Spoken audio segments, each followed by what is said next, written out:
ഒരു official office പോലുമില്ലാത്ത social media ഗ്രൂപ്പിന് ഒരു കേന്ദ്രമന്ത്രിയെ രാജിവെപ്പിക്കാൻ കഴിഞ്ഞു. ഇപ്പോഴിതാ നിതിൻ ഗഡ്കരിയുടെ കസേരയ്ക്ക് ഭീഷണിയായി E20 ജനതാ പാർട്ടി വരുന്നു. ഒരു സോഷ്യൽ മീഡിയ കൂട്ടായ്മ വിചാരിച്ചാൽ ഒരു കേന്ദ്രമന്ത്രിയെ കസേരയിൽ നിന്ന് താഴെ ഇറക്കാൻ സാധിക്കുമോ? ഇങ്ങനെ പറഞ്ഞാൽ കഴിഞ്ഞ ദിവസം വരെ ആരെങ്കിലും വിശ്വസിക്കുമായിരുന്നോ? കോക്രോച്ച് ജനതാ പാർട്ടി എന്നൊരു ഓൺലൈൻ കൂട്ടായ്മ അത് സാധിച്ചെടുത്തു. എന്നാൽ കേന്ദ്ര വിദ്യാഭ്യാസ മന്ത്രി ധർമ്മേന്ദ്ര പ്രധാന്റെ രാജിയോടെ എല്ലാം അവസാനിച്ചുവെന്ന് കരുതിയെങ്കിൽ തെറ്റി. കഥ അവിടെ തീരുന്നില്ല. ഇപ്പോൾ ഇതാ CJP വെട്ടിത്തെളിച്ച അതേ ഡിജിറ്റൽ വഴിയിലൂടെ മറ്റൊരു മുന്നേറ്റം വരുന്നു. പേര് E20 ജനതാ പാർട്ടി അഥവാ EJP. ഇത്തവണ ടാർഗറ്റ് മറ്റൊരാളാണ്, കേന്ദ്ര ഗതാഗത മന്ത്രി നിതിൻ ഗഡ്കരി. ഇന്ത്യയിലെ കോടിക്കണക്കിന് വാഹന ഉടമകളുടെ പോക്കറ്റിനെയും വണ്ടികളുടെ എഞ്ചിനെയും നേരിട്ട് ബാധിക്കുന്ന എഥനോൾ കലർത്തിയ പെട്രോളിനെതിരെയാണ് യുദ്ധം. തുടങ്ങി ഒറ്റ ദിവസം കൊണ്ട് 10,000-കണക്കിന് ആളുകളാണ് ഇതിലേക്ക് ഒഴുകിയെത്തുന്നത്. എന്താണ് E20 ജനതാ പാർട്ടി? എന്തുകൊണ്ടാണ് ഇവർ നിതിൻ ഗഡ്കരിക്കെതിരെ തിരിയുന്നത്? ഇതൊരു ട്രോൾ തമാശ മാത്രമാണോ, അതോ ഇന്ത്യയിലെ പുതിയ രാഷ്ട്രീയ മാതൃകയാണോ? കോക്രോച്ച് ജനതാ പാർട്ടിയുടെ വിജയം നൽകിയ ഊർജത്തിലാണ് E20 ജനതാ പാർട്ടിയുടെ വരവ്. എക്സിലും ഇൻസ്റ്റഗ്രാമിലും പുതിയ അക്കൗണ്ടുകൾ തുറന്ന് കൃത്യമായ ഒരു ലക്ഷ്യത്തോടെയാണ് ഇവർ രംഗത്തെത്തിയിരിക്കുന്നത്. പെട്രോളിൽ 20% എഥനോൾ കലർത്തുന്ന കേന്ദ്ര സർക്കാർ നയത്തിനെതിരെയാണ് ഇവർ ശബ്ദമുയർത്തുന്നത്.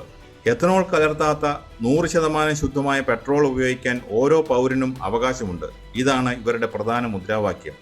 അക്കൗണ്ട് തുടങ്ങി വെറും 24 മണിക്കൂറിനുള്ളിൽ 20,000-ലധികം ഫോളോവേഴ്സാണ് എക്സിൽ EJPക്കുണ്ടായത്. ഇൻസ്റ്റഗ്രാമിൽ അത് 27,000 കടന്നു. കേരളം ഉൾപ്പെടെയുള്ള വിവിധ സംസ്ഥാനങ്ങളിൽ EJPയുടെ പ്രാദേശിക സോഷ്യൽ മീഡിയ ഗ്രൂപ്പുകളും വാട്സാപ്പ് കൂട്ടായ്മകളും രൂപപ്പെട്ടു കഴിഞ്ഞു. പ്രതിഷേധത്തിന്റെ അടുത്ത ലക്ഷ്യം നിതിൻ ഗഡ്കരിയും അദ്ദേഹത്തിന്റെ ഇന്ധന നയങ്ങളുമാണ്. എന്തുകൊണ്ടാണ് ഈ ഒരു വിഷയം ഇത്രയും വേഗത്തിൽ ആളുകൾ ഏറ്റെടുക്കുന്നത്? ഒരു പെട്രോൾ വിഷയത്തിന് ഇത്രയധികം ജനപിന്തുണ കിട്ടാൻ എന്താണ് കാരണം? ലളിതമായി പറഞ്ഞാൽ ഇത് ഇന്ത്യയിലെ ഓരോ സാധാരണക്കാരൻ്റെയും പോക്കറ്റിനെ ബാധിക്കുന്ന കാര്യമാണ്. ഇപ്പോൾ വിപണിയിലുള്ള ഭൂരിഭാഗം പഴയ വാഹനങ്ങളും E10 അല്ലെങ്കിൽ സാധാരണ പെട്രോളിന് അനുയോജ്യമായി ഡിസൈൻ ചെയ്തവയാണ്. അതിലേക്ക് 20% എഥനോൾ കലർത്തിയ പെട്രോൾ ഒഴിക്കുമ്പോൾ എഞ്ചിൻ പെട്ടെന്ന് കേടാകുന്നു, ഇന്ധനക്ഷമത അഥവാ മൈലേജ് വലിയ തോതിൽ കുറയുന്നു എന്ന് വാഹന ഉടമകൾ പരാതിപ്പെടുന്നു.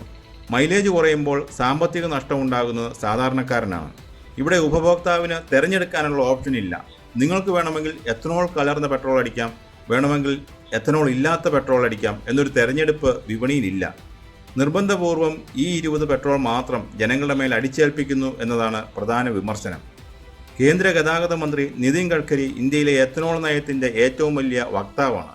ക്രൂഡ് ഓയിൽ ഇറക്കുമതി കുറയ്ക്കാനും കരിമ്പ് കർഷകർക്ക് പ്രയോജനം ചെയ്യാനും പരിസ്ഥിതി മലിനീകരണം കുറയ്ക്കാനും എഥനോൾ മിക്സിംഗ് സഹായിക്കുമെന്നാണ് സർക്കാരിന്റെ വാദം. പക്ഷേ ജനങ്ങൾ ചോദിക്കുന്നത് കർഷകർക്ക് ലാഭം കിട്ടുന്നതും പരിസ്ഥിതി സംരക്ഷിക്കുന്നതും നല്ലത് തന്നെ. പക്ഷേ അതിനുവേണ്ടി സാധാരണക്കാരായ വാഹന ഉടമകളുടെ വണ്ടികൾ കേടുവരുത്തണോ? പെട്രോളിന്റെ വില കുറയ്ക്കാതെ ഗുണനിലവാരം കുറഞ്ഞ ഇന്ധനം ഒരേ വിലയ്ക്ക് നൽകുന്നത് അനീതിയല്ലേ? ഈ ചോദ്യമാണ് E20 ജനതാ പാർട്ടിയെ ജനപ്രിയമാക്കുന്നത്. നിതിൻ ഗഡ്കരിയും സർക്കാരും നയം തിരുത്തുമോ? ധർമ്മേന്ദ്ര പ്രധാനെ രാജിവെപ്പിച്ച അതേ തന്ത്രമാണ് EJPയും പയറ്റുന്നത്. എക്സിലും ഇൻസ്റ്റഗ്രാമിലും ഹാഷ്ടാഗ് കാമ്പയിനുകൾ, മീമുകൾ, പെട്രോൾ പമ്പുകളിൽ നിന്നുള്ള പ്രതിഷേധ വീഡിയോകൾ എന്നിവ വഴി സർക്കാരിന് മേൽ കടുത്ത സമ്മർദ്ദം ചെലുത്തുകയാണ് ലക്ഷ്യം. ഇതിനോട് സർക്കാർ എങ്ങനെ പ്രതികരിക്കും?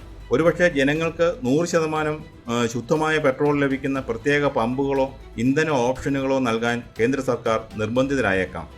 ഇന്ത്യൻ രാഷ്ട്രീയത്തിൽ ഇതുവരെ കാണാത്ത രീതിയിലുള്ള ഒരു ഡിജിറ്റൽ ജനാധിപത്യമാണ് ഇവിടെ വളരുന്നത്. കോടികൾ മുടക്കി പാർട്ടി ഓഫീസുകളോ പണക്കാരോ ഇല്ലാതെ ഏതാനും യുവാക്കൾ ഇന്റർനെറ്റിൽ തുടങ്ങുന്ന ട്രോൾ ഗ്രൂപ്പുകൾക്ക് രാജ്യത്തെ തീരുമാനങ്ങളെ സ്വാധീനിക്കാൻ കഴിയുന്നു. ഇതിനു മുമ്പ് ആരും ഉപയോഗിക്കാത്ത ആയുധമാണിത്. പരമ്പരാഗത പ്രതിപക്ഷ പാർട്ടികൾ മാസങ്ങളോളം സമരം ചെയ്താലും നടക്കാത്ത കാര്യങ്ങൾ ഈ ഡിജിറ്റൽ കൂട്ടായ്മകൾ ദിവസങ്ങൾ കൊണ്ട് നേടിയെടുക്കുന്നു. E20 വിഷയത്തിലും EJP വിജയിച്ചാൽ ഭാവിയിൽ എല്ലാ ജനകീയ പ്രശ്നങ്ങളിലും ഇത്തരം സിറ്റിസൺ ഗ്രൂപ്പുകളാവും മുന്നിൽ നിൽക്കുക. ചുരുക്കത്തിൽ പറഞ്ഞാൽ CJPയുടേത് ഒരു തുടക്കം മാത്രമായിരുന്നു.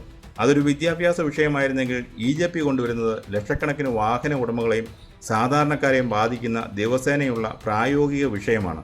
ഡിജിറ്റൽ യുഗത്തിൽ ജനങ്ങളുടെ ശബ്ദം അടിച്ചമർത്താൻ കഴിയില്ലെന്ന വലിയ സന്ദേശമാണ് ഈ കൂട്ടായ്മകൾ നൽകുന്നത്. ഇതൊരു തമാശ പേജായി തുടങ്ങി ഒടുവിൽ നയങ്ങൾ മാറ്റിയെഴുതുന്ന വിപ്ലവമായി മാറുമോ?